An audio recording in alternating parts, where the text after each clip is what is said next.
चलिए वीडियो शुरू करते हैं। देखते हैं पहला प्रश्न 114 से। रंगीला शब्द में किस प्रत्यय का प्रयोग हुआ है? गीला, ईला, ला या इला? तो इस आपका सही आंसर हो जाएगा इला। रंग धन इला बन के रंगीला बना है। अगला क्वेश्चन देखते हैं। सूर्योदय में कौन सी संधि है? गूढ़ संधि, यड़ संधि, वृद्धि या दीर्घ? तो आपका सही आंसर हो जाएगा गूढ़ संधि। सूर्य धन उदय मिलके सूर्योदय बना है। अ और उ मिलके ओम हो गया, इसलिए ये सूर्योदय हो गया है। अगला क्वेश्चन 116 का। शुद्ध वाक्य का चयन कीजिए। उसका शिमला जाना है, उसने शिमला जाना है, उससे शिमला जाना है, उसे शिमला जाना है। तो आपका सही आंसर हो जाएगा उसे शिमला जाना है। सज्जन शब्द में समास है। कर्मधारय समास, तत्पुरुष समास, द्वंद्व समास या द्विगु समास? तो आपका सही आंसर हो जाएगा कर्मधारय समास। सज्जन शब्द में कर्मधारय समास है। इसका समास विग्रह करेंगे तो सत है जो जन, इसका समास विग्रह होता है। कर्मधारय समास में पहला पद विशेषण या उपमान होता है तथा दूसरा पद विशेष्य अथवा उपमेय होता है। चलिए अगला क्वेश्चन देख लेते हैं 118 का। वाच्य के कितने भेद होते हैं? 2, 5, 7 या 3? तो वाच्य के 3 भेद होते हैं। कर्तृवाच्य, कर्मवाच्य और भाववाच्य। रेखांकी पद से अव्यय का भेद बताइए। परिणामवाची, निपात, समुच्चय बोधक या प्रश्नवाचक? तो आपका सही आंसर हो जाएगा परिणामवाची। कोष्ठक में दिए गए विराम चिन्ह का नाम है?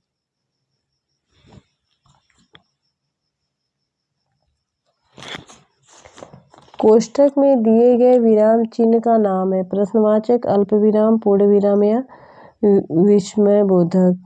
तो आपका सही आंसर हो जाएगा विस्मय बोधक। अगला क्वेश्चन देखते हैं। बाल की खाल निकालना मुहावरे का अर्थ है? चढ़ा बढ़ा कर बात करना, गुण-दोष की परख करना, बहुत मीन मेख निकालना, मुश्किल काम करना। मुश्किल काम करना। तो आपका सही आंसर हो जाएगा बहुत मीन मेख निकालना। अगला क्वेश्चन देखते हैं। 4 दिन की चांदनी फिर अंधेरी रात, लोकोक्ति का अर्थ है? थोड़े दिन का सुख, चांद न दिखाई देना, 4 दिन चांद दिखना, सुख ही सुख होना? तो आपका सही आंसर हो जाएगा थोड़े दिन का सुख। अगला क्वेश्चन। साहित्य में रस का क्या अर्थ है? साहित्य की मिठास, किसी रस का आनंद, किसी फल का स्वाद, साहित्य से मिलने वाली आनंदानुभूति? तो आपका सही आंसर हो जाएगा साहित्य से मिलने वाली आनंदानुभूति। अगला क्वेश्चन देखते हैं। दोहा छंद में कितने चरण होते हैं? 2, 6, 3, 4? तो आपका सही आंसर हो जाएगा 4 चरण होते हैं। दोहा छंद में 4 चरण होते हैं। इस छंद के प्रथम और तृतीय चरण में 13-13 तथा द्वितीय तथा चतुर्थ चरण में 11-11 मात्राएं होती हैं।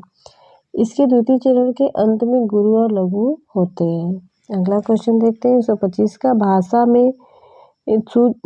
भाषा में शब्द और अर्थ की दृष्टि से सौंदर्य उत्पन्न करते हैं रस, अलंकार, गुण या छंद?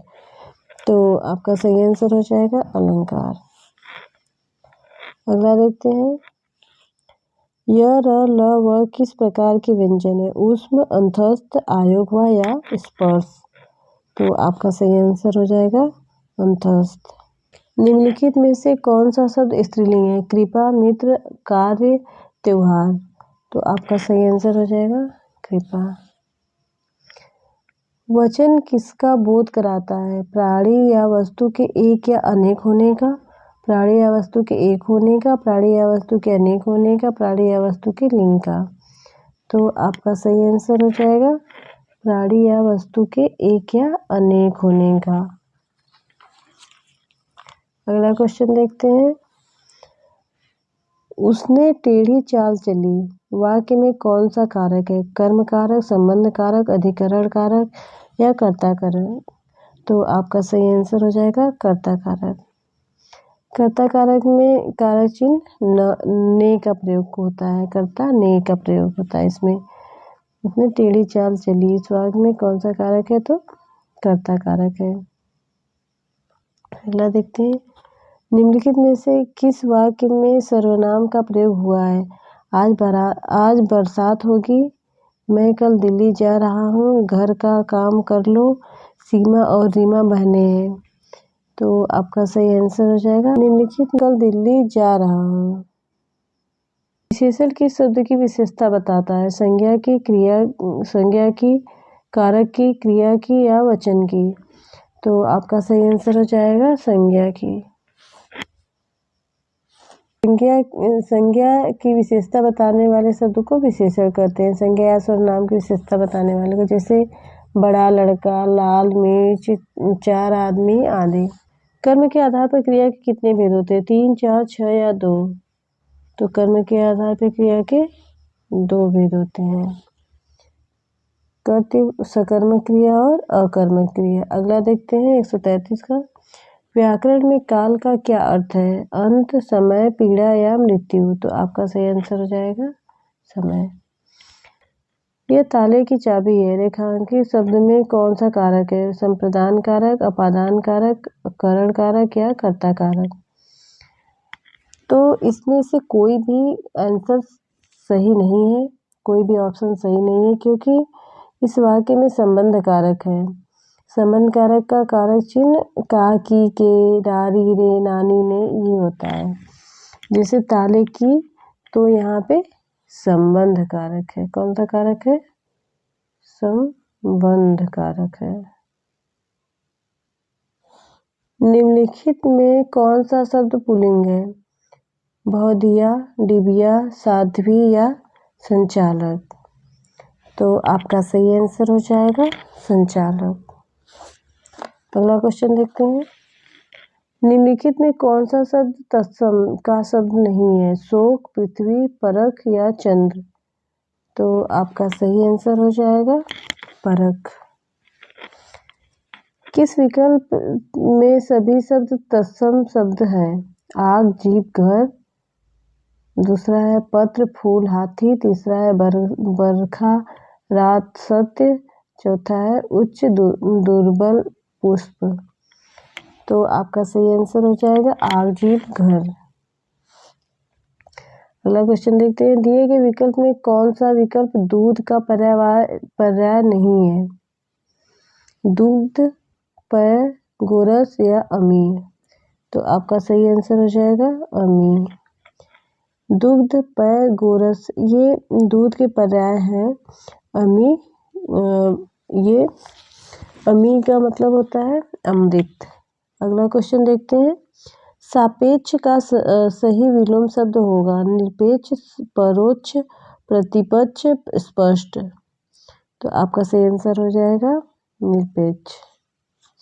अगला क्वेश्चन देखते हैं, अंग शब्द के समानार्थी शब्द समूह का चयन कीजिए। अंग गोदी हिस्सा, गोंद संख्या अध्याय, संख्या भाग टुकड़ा, अध्याय समय अवस्था। तो आपका सही आंसर हो जाएगा गोद संख्या अध्याय। अपराध बोध से होने वाली ग्लानि वाक्यांश के लिए एक शब्द लिखिए। लज्जा, निंदा, आत्मग्लानि या पश्चाताप। तो आपका सही आंसर हो जाएगा आत्मग्लानि। चीर के अर्थ के सही विकल्प का चयन कीजिए। लंबा, प्राचीन, वस्त्र पुराना, पेड़ वस्त्र, पुराना वस्त्र। तो आपका सही आंसर हो जाएगा पुराना वस्त्र। चीर का अर्थ होता है पुराना और चीर का अर्थ होता है वस्त्र। अगला क्वेश्चन, सम उपसर्ग से बना शब्द है? संयोग, सुकर्म, संभाव या स्वयं? तो आपका सही आंसर हो जाएगा संयोग। सम धन योग से मिलके संयोग बना है। 144 से लेके 148 तक के प्रश्न गद्यांश पे आधारित है, इसलिए इसको स्किप कर दिया गया है। निम्नलिखित में से रीतिकाल के कवि हैं? तुलसीदास, कबीरदास, वृंद या सूरदास? तो आपका सही आंसर हो जाएगा विंद। अगला क्वेश्चन देखते हैं। कामायनी के रचनाकार हैं प्रसाद, निराला, पंत या महादेवी वर्मा। तो आपका सही आंसर हो जाएगा जयशंकर प्रसाद। उम्मीद करती हूँ आपको वीडियो पसंद आया होगा। इसे लाइक करें, शेयर करें, सब्सक्राइब करें, साथ ही बेल आइकन को भी प्रेस करते। मिलते हैं अगले वीडियो में, तब तक के लिए धन्यवाद।